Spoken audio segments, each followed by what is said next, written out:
Hello everyone. I have been observing here for a little more than a year. I am familiar with many of your stories and have been learning a great deal from all of you. I have never posted because until recently I have considered myself reconciled, but recent events have made me reconsider everything. I have created a throwaway account to post due to potential identifiable details in my main account. Here is the abbreviated version of our story. Before I get to the recent events, D-Day was in spring 2017. My wife and I were both in our early 30s at the time and had been together since our undergraduate years. We have one primary school-age child. I have become suspicious that my wife was having an extramarital relationship, but my concerns were dismissed. Eventually, I confirmed my fears and confronted her with evidence. She continued to deny it, but eventually confessed, cried, and begged for forgiveness. My immediate reaction was to ask her to leave and initiate a divorce. I will describe the sequence of events that led to the discovery of the affair. My wife's affair never became physical, but there were plans to meet in person. A few months before D-Day, I noticed that my wife had become more protective of her phone. She would angle it away from me when using it, put it away when I walked into the room, and even take it to the bathtub or shower with her. I thought it was strange but didn't think much of it at the time. There was one incident that raised my eyebrows though. We have always had free use of each other's phones. If one of us ever said, "Hey, let me see your phone," we would hand it over without question. One day, I wanted to look up a new restaurant that I wanted us to try, but my phone was charging, so I asked to see hers. She asked why and I told her. She looked up the menu and showed me, but she never handed me her phone. She just looked at it with me while holding it. Combined with her other behaviors, I started to get suspicious. After sitting on my concerns for a few days, I brought it up and asked her if there was something going on with someone else. She told me that there wasn't, but one of her friends was going through something very personal and sensitive and she was trying to protect her friend's privacy. She assured me that she loved me and would never do anything to jeopardize our relationship or family. It was understandable that she would want to be a good friend, so I dropped it. But that sinking feeling in my gut kept telling me that something wasn't right. The sketchy behavior stopped. Well, I thought it did, but evidently I just made her aware enough to not be so obvious. There was another big incident that really convinced me that something was going on. I will try to be tasteful here, but I think the details are significant.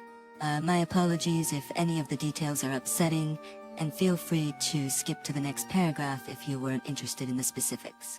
One afternoon we were being intimate, and she grabbed her phone and wanted to record.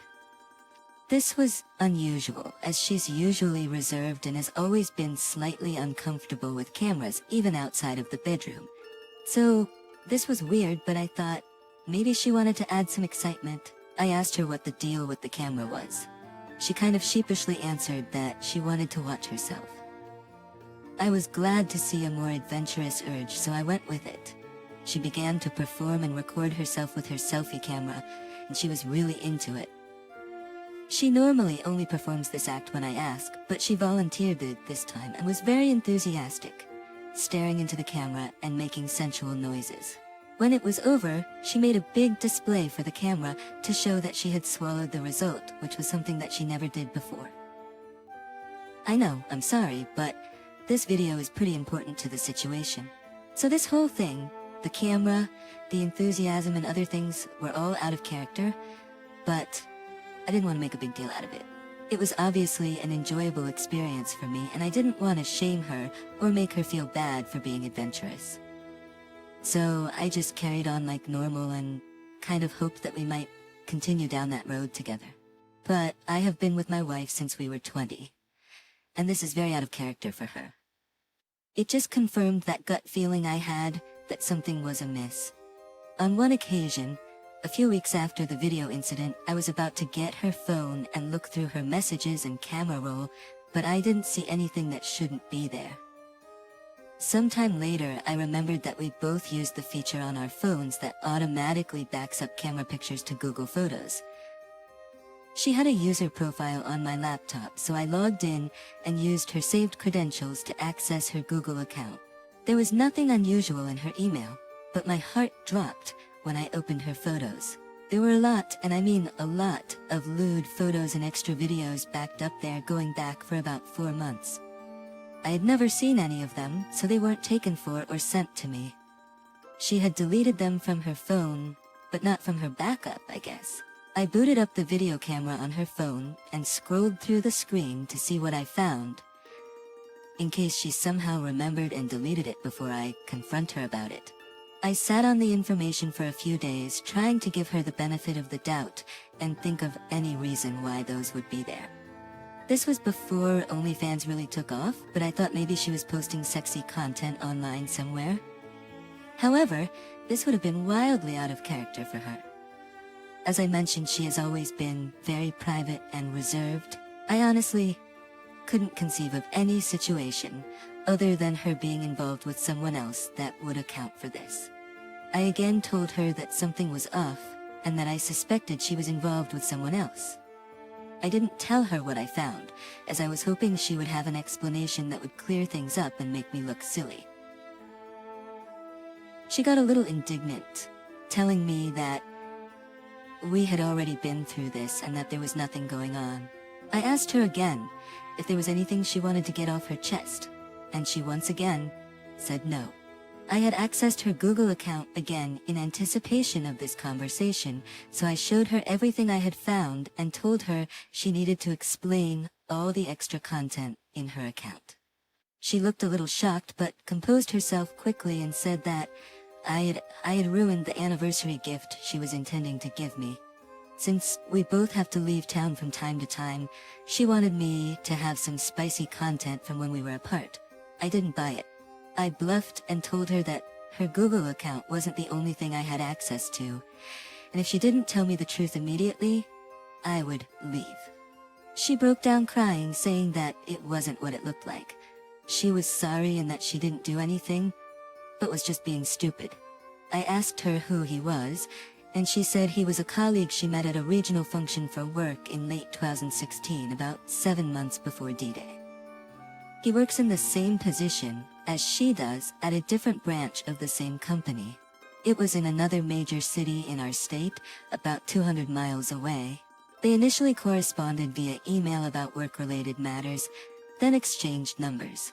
She swore that her intention was just to share professional advice and tips, since he had been in that position for several years while she had just been promoted to it. Initially, their correspondence was strictly professional. However, the texts slowly became more personal, with him eventually initiating flirting, which she reciprocated. He recommended that they move their conversation to an encrypted messaging app. My impression is that this man made a habit of pursuing married women, and they did. She deleted these initial exchanges, which is why I never found them. But the remainder of their exchange was still in the messaging app they used. I told her that I wanted to see it. She fought and cried and tried to get me not to look at it, but I reminded her that I was prepared to pack a bag and leave if she wasn't fully forthcoming. So she opened the app, handed it over, and curled up in a ball with her head between her knees. The thread was disgusting, very graphic messages, pictures, and videos. They both expressed excitement for an upcoming work event in the summer that would require a 2-night hotel stay, with graphic messages about what they intended to do to each other. As I'm reading all this, my mind jumps to the video I described earlier. I asked her if she sent it to him. She just started crying harder, so I scrolled up the thread until I found the video. They sent several messages back and forth about it, including him telling her how much he enjoyed pleasuring himself to it and how hot she thought that was, and so on. Man, that really hit me hard. I felt so unbelievably violated by her sharing this video. Not only did she share a very private, intimate video of me in a vulnerable act. For context, I have never taken a nude photo, much less sent one. But she also made me an unwilling participant in their affair. Looking back, it also really hurt to think that I was just a proxy for her and her affair partner in the video, and all the adventurousness that I was excited to see was for him, not for me. So I left and told her that I wanted a divorce. She moved out, but continued to express her desire to work things out. I met with a few divorce attorneys, and the divorce settlement would likely result in a big financial lifestyle hit, plus split time with our child. After a detailed review of my finances and many conversations with my parents, mentor and friends, I decided that divorce was the best option. I could likely recover from the financial losses in plenty of time to retire on time, and my daughter would be better off with happy parents than married parents if she couldn't have both. When I met with my wife to let her know that I had made the decision to start the divorce process, she offered a deal. A trial separation of 1 year to cool off and meet with a marriage counselor. Then, if I still wanted to proceed, she would agree to mediate the divorce with equal custody and a more favorable asset split. I thought it over and agreed. I told her that I intended to treat our separation as if I were single. We have been together for so long and I was quite inexperienced when we started dating. So I felt like I needed experience to make a good decision about our future. I told her would not be comfortable with her doing the same, and if she thought this was unfair, or she was not comfortable with this asymmetry, then we could proceed with divorce. She wasn't happy, but she understood and ultimately agreed. I started dating pretty quickly, and had a few casual relationships with women I knew. I met a woman at the gym that I saw romantically for a few months. I think my wife thought I was bluffing about the dating arrangement, as she didn't handle things well. At our first marriage counseling appointment, we were introducing ourselves and explaining the circumstances. The marriage counselor asked if I was actively dating, and I said yes. My wife said something to the effect of, "I don't see any point in us doing this if you are seeing other women." After the session, I told her I agreed and that I thought marriage counseling was a bad idea. She apologized and backtracked, but I told her that we could revisit the idea somewhere down the road. In the following months, she sent me periodic texts, usually late at night, asking how I could do this to her, and if I hadn't punished her enough yet. After about a year and a half, I started leaning towards getting back together. We had been working well together as co-parents and spending family time together with our daughter. Aside from that, dating is awful. Maybe it was too soon, but it was so frustrating. I was meeting women and going on second and even third dates, but I just couldn't imagine anything more than a casual relationship with any of them. I decided to stop dating after about a year of separation, and this opened the door to spending more time with my wife. In early 2019, I invited her to move back in so that we could live together as a family again. My daughter was over the moon. The parenting became the basis for rebuilding our relationship. I trust my wife in so many ways. She's a great mother.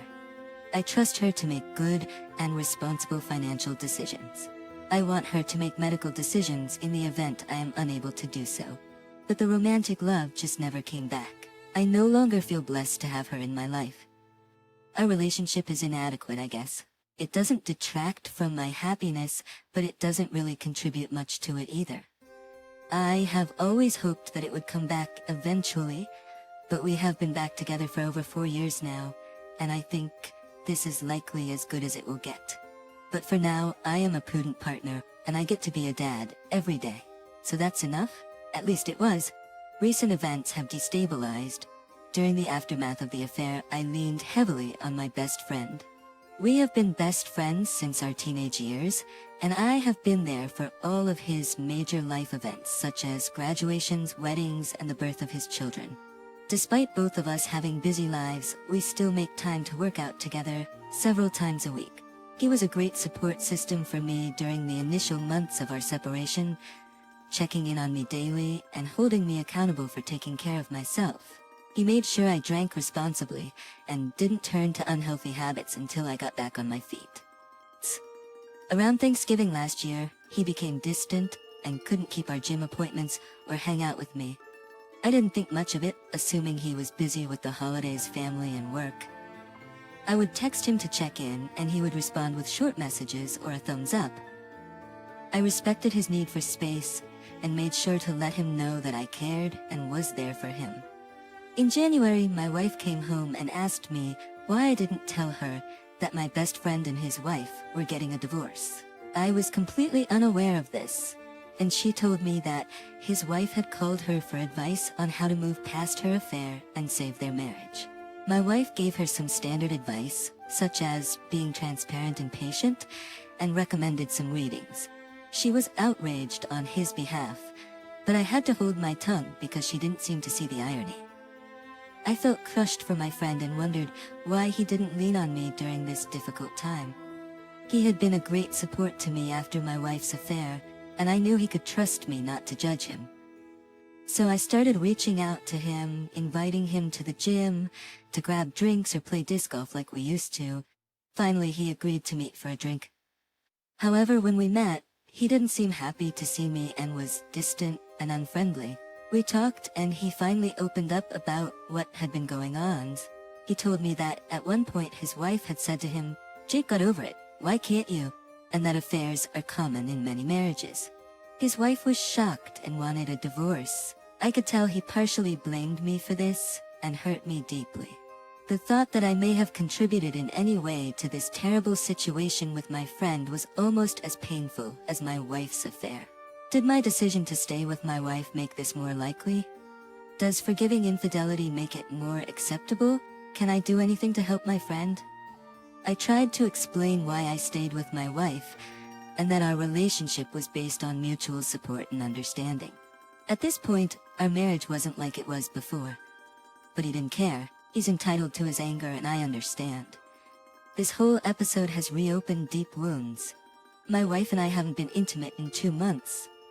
I can barely look her in the eyes and recoil from physical touch.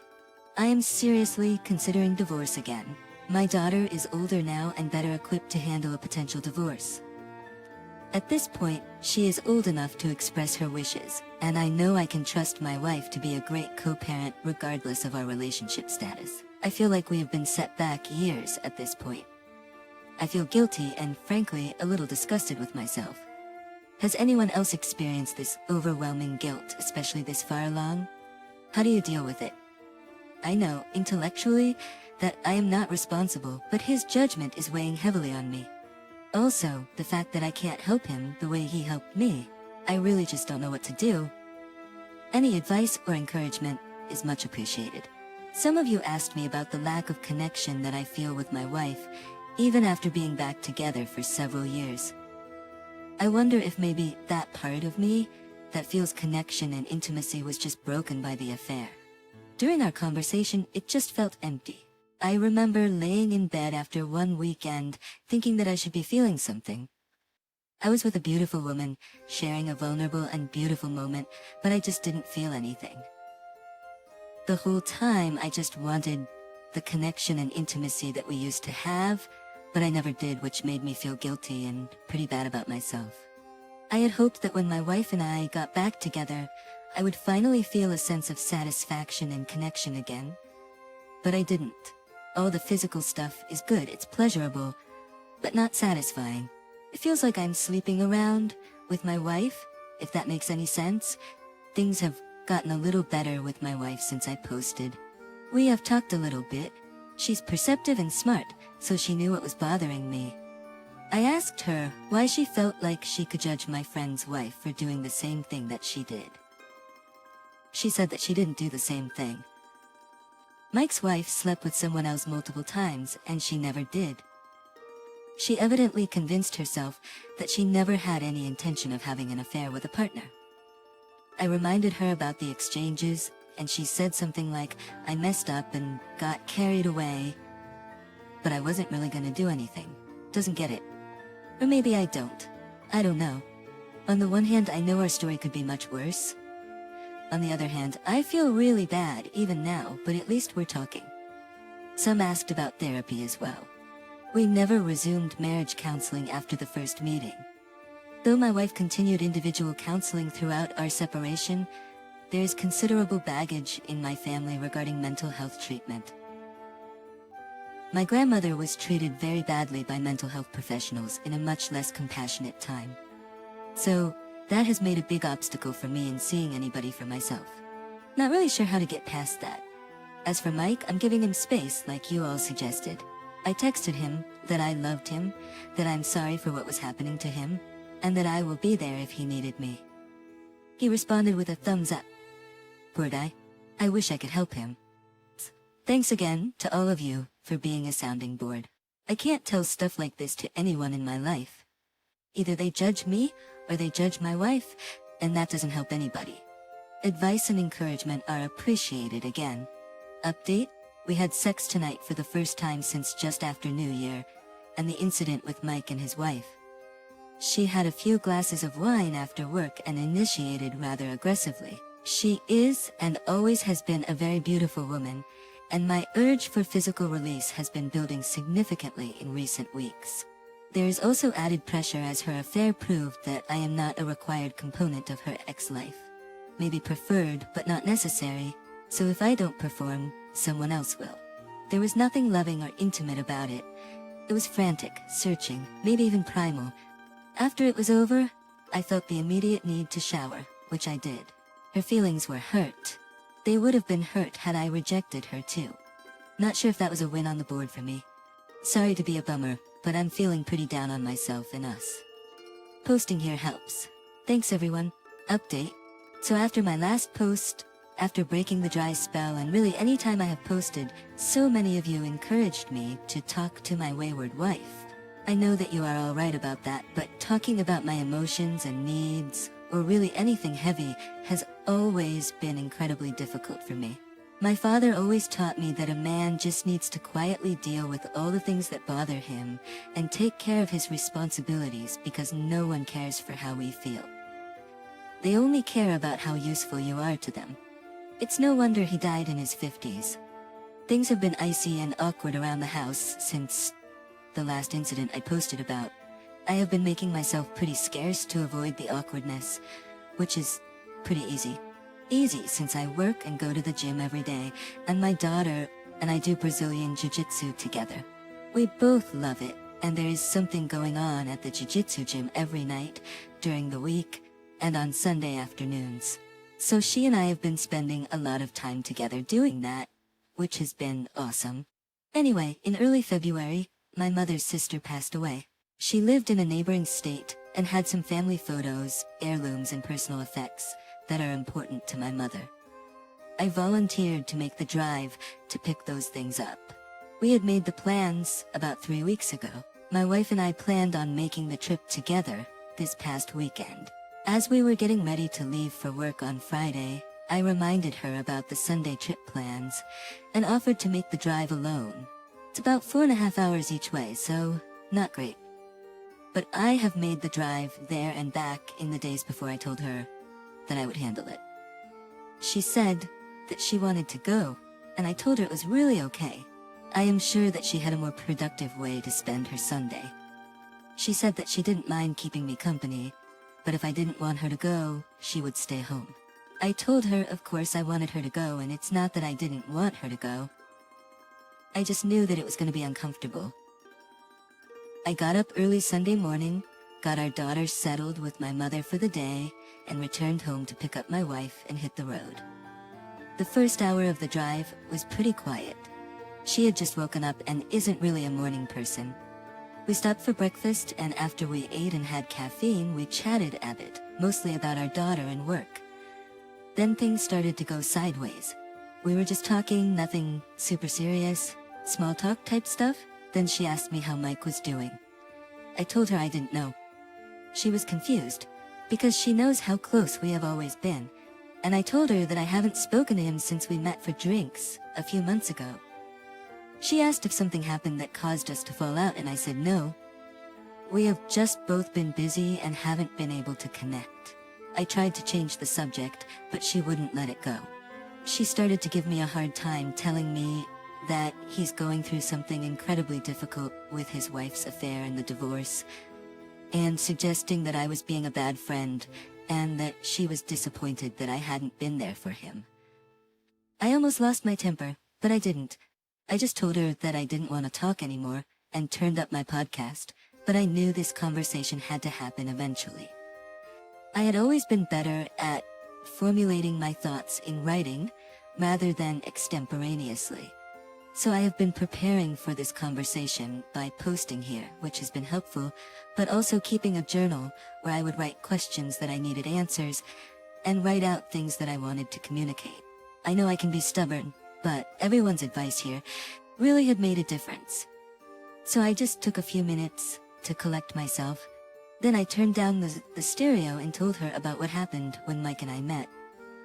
That his wife told him that he needed to get over it like I did, and how cheating is a normal part of marriage now, and that he was overreacting. I told her how he told me that he thought she was right, at least in part, and people staying with cheaters make cheating more acceptable. And if his wife had seen my wife face the consequences of losing her marriage, that maybe she wouldn't have done what she did. I also told her how Mike's divorce and that conversation with him had opened my old wounds and had me thinking a lot about her affair and our marriage. She got somewhat indignant and defensive, like she always does, talking trash about Mike, and once again objected to me using the word affair to describe her relationship with her coworker. This is sort of her playbook to avoid difficult conversations, so I told her to forget it, that I made a mistake by saying anything and that we should just enjoy the tree and sunflowers. So I turned the radio back on, and we suffered through a really awkward half an hour or so of silence. I guess she cooled off because she apologized and said that she wanted to talk. I told her fine, go ahead. She asked me if I still loved her. I answered honestly and told her that I wasn't sure. She told me that she knew that I did.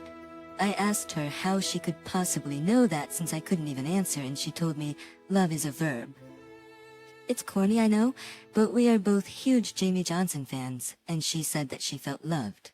She told me that doing what it took to keep our family intact, being a great dad, taking care of my responsibilities every day, opening our home to her even during our separation, were all acts of love.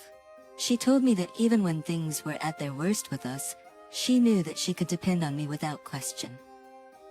If ever she needed me, she always felt like she and our daughter were safest when they were with me.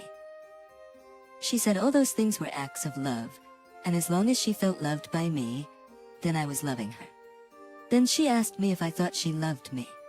I told her that I knew she did, that her life would likely be easier if she decided to leave, and that love would be the reason why she had continued on with me. But I seriously questioned how she could love me when she jeopardized our family during her affair.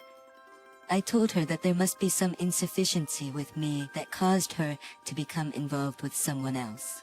And I couldn't understand why she never addressed things with me, and I told her that she should have left rather than cheated. She got pretty upset at this and told me that she never considered leaving. It wasn't even on the table because she loved me so much. I explained that I had a really difficult time seeing any congruity or logic to what she was saying, and I asked her why she would develop a relationship with another man if she wasn't unhappy. I asked her if I didn't give her enough attention to make her feel beautiful and loved. She said that I didn't do anything wrong, but that she just started to take those things for granted from me. We have been together for so long that it became part of the status quo. And maybe I did all those things for her out of a sense of duty or obligation. She also admitted that she had always been a bit insecure in our relationship, and that she always noticed the attention I received from other women.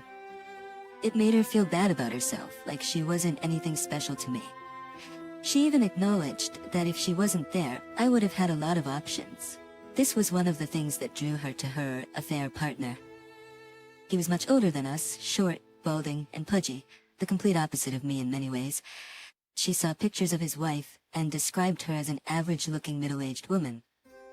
There was nothing wrong with her, but my wife felt like something special to him. His attention made her feel good about herself, almost like a drug. I asked her if she ever suspected or worried about me cheating on her, and she said no. She knew that I wouldn't cheat on her, and even if I wanted to, my sense of loyalty and commitment wouldn't allow me to. However, she still thought I was bluffing about dating others during our separation until I actually started doing it. That's when she got upset and couldn't believe I actually did it.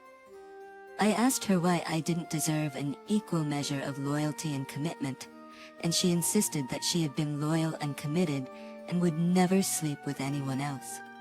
I reminded her of the messages I saw in their chat thread about their plans to meet and sleep together at their company's regional event. She explained that she was just gassing him up and that her company wasn't even going to send her to the meeting that year. It was a rotating thing, and she just had to keep him believing, to keep the supply of attention coming. I asked her if she was attracted to the affair partner, and she laughed and said no. I told her that what she was saying didn't make sense to me. It seemed like all of these things she was saying could not be true at the same time. She compared her texting relationship with pornographic use, explaining that a man might watch porn to build up his sexual energy and excitement in anticipation for sex with his partner. But that doesn't mean he doesn't love his partner or would rather be with someone else. She said that was basically what she got out of her affair partner. She felt sexy and got excited by all the attention that she got from him, and then she enjoyed sex with me that much more because of it. She asked me to think back to before D-Day and how intense our relationship was then and how much more assertive and enthusiastic she was. She said that the affair just helped her feel so good about herself that she couldn't get enough of me. She said none of that had anything to do with him. These are evidently all the issues that she's been working on in therapy. I have never done therapy. Therapy has always been a big struggle for me. There's a pretty serious history of mental illness in my father's side of the family. My dad suffered from pretty significant mental illness, but he functioned okay most of the time, with only periodic outbreaks of delusion. His mother, however, was much worse, and had to be institutionalized several times since she was a legitimate threat to our family and herself. She was going through the system in the 1960s and 1970s, and the profession's understanding of mental illness and people afflicted was not what it is today. So my dad grew up seeing his mother treated very badly by doctors and hospitals, and that passed on to me. He was always afraid and never wanted to see a doctor. I was always afraid that my dad was going to be taken away from us when he had a flare-up, so I guess I just always viewed mental health professionals with distrust. Fortunately, I don't suffer from the same issues my dad and grandma did, and I am past the age where I would expect to see symptoms appear. I think that's why I was so quick to bail out on marriage counseling after just one meeting. I was looking for a reason. I had 2 initial meetings with therapists for myself, and I was just so ill at ease that I didn't go back. I'm not sure how to get over all this baggage. Therapy would probably help, so she could just be telling me what she thinks makes her look better. I don't know. At about that point in the conversation, we arrived at our destination. We gathered my aunt's things and hung out with my uncle for a couple of hours. It always feels strange going through someone's possessions after they pass away. I noticed it first when my father passed away. All their things are with you, but they aren't. And their whole lived life is just boiled down to their stuff. There are so many things that seemed like there would be no reason to keep, but they had reasons enough for them, and we would never know what it was. Things were somber on the way home. Going through my aunt's stuff was difficult, and we were both digesting a lot of what we talked about. Plus, it was a very long day, and we were both very tired by that point. We talked a little more about it, more about our relationship and the possibility of going to marriage counseling. I am still reluctant, but I told her I would give it some serious consideration. I really don't know what to make of this stuff about her affair and affair partner. Do I believe it? If so, does it make me feel better or worse? I don't know yet, but at least we talked more substantively than we have in a long time. I think driving helped since we didn't have to look directly at each other, kind of like a confession booth. It feels much better having some of the cards on the table. Maybe we can start moving forward together now, whether it means a better marriage or divorce. At least it's progress. I am encouraged though, because we both pushed through the discomfort to have the conversation. I didn't shut down, and she got over her defensiveness, and both of those things have always prevented conversations before. Maybe I'm part of the problem with her minimizing things. I am not saying that what she did wasn't bad. It absolutely was, and it continues to endanger our relationship. But Mike's wife's affair was significantly worse in my view. She slept with a mutual friend of hers and her husband's. They would all hang out together, and her husband would interact with him as a friend during the affair. She also evidently had several actual encounters with her affair partner in their shared home and in their bed. I had no doubt that if my wife had done anything approaching that level of disrespect, I would have ended things without hesitation. I really think that if she had had a physical, in-person relationship with her affair partner, I would have ended things. Regarding the other betrayed spouse, yes, that portion of the conversation did trouble me. But to my wife's credit, she did blow the whistle about the affair to HR. They had a policy against fraternization. And to his wife, I told her that if she didn't, that I was going to, and that she needed to do the right thing if I were to consider delaying divorce proceedings. So, I am not sure how much credit she deserves. The wayward wife decided to leave the job anyway when things blew up. Otherwise, she would have likely been fired too. Maybe not, since he was senior to her and operated as a professional mentor, but it would have been trouble. So he was fired. And from what I gather, the other betrayed spouse divorced him. Thanks for the comment, and I appreciate your advice and insight. And hopefully, this will foster more productive conversation in the future. I don't think I would have gotten past this without all the support and advice I've gotten here. So thanks everyone.